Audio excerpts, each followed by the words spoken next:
Unveiling the identity. Who bestowed the iconic fedora upon Indiana Jones? Unraveling the mystery of the man behind the hat. In the thrilling opening sequence of Steven Spielberg's 1989 masterpiece, Indiana Jones and the Last Crusade, we witness a young Indiana Jones, portrayed by the talented River Phoenix, embarking on an adventurous horseback journey with his Boy Scout companions. Set in the year 1912. This scene introduces us to a crucial character who plays a significant role in shaping Indy's iconic style. While exploring the caves of Moab, Utah, young Indy and his friend stumble upon a group of freelance treasure hunters. Among their findings is a golden treasure, which Indy instantly recognizes as the historically significant Cross of Coronado.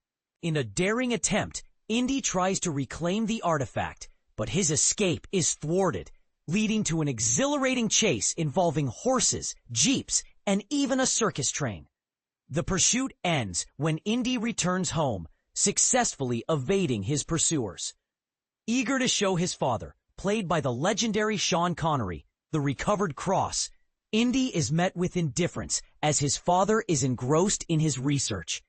Enter the sheriff, who informs Indy that legally, the cross belongs to the treasure hunters. It is at this moment that the leader of the hunters, a charismatic adventurer donning a fedora, steps forward. This enigmatic figure, portrayed by actor Richard Young, delivers a memorable line to the young Indy. "You lost today, kid, but you don't have to like it." And with that, he places his fedora on Indy's head, an act that would forever shape the iconic image of Indiana Jones.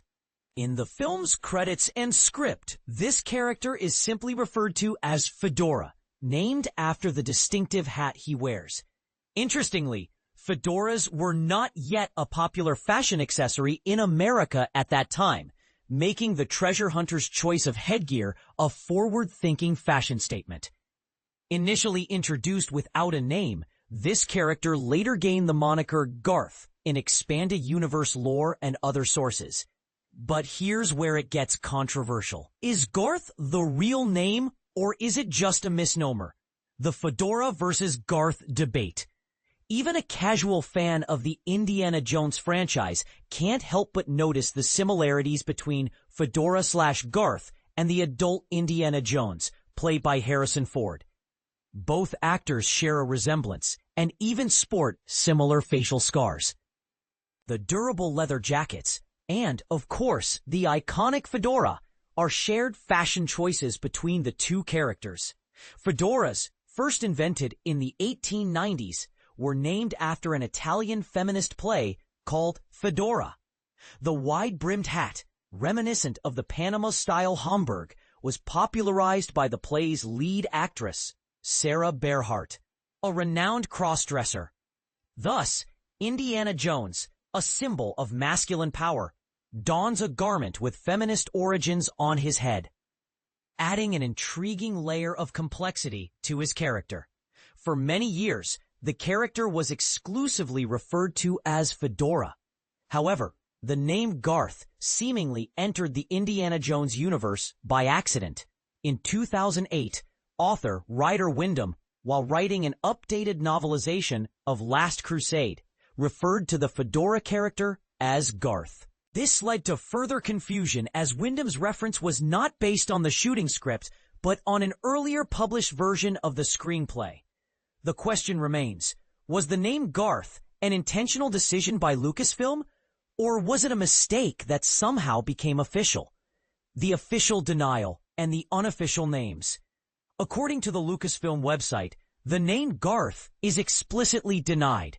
The site's All About Indiana Jones section states that the character was always intended to be named Fedora, after his hat.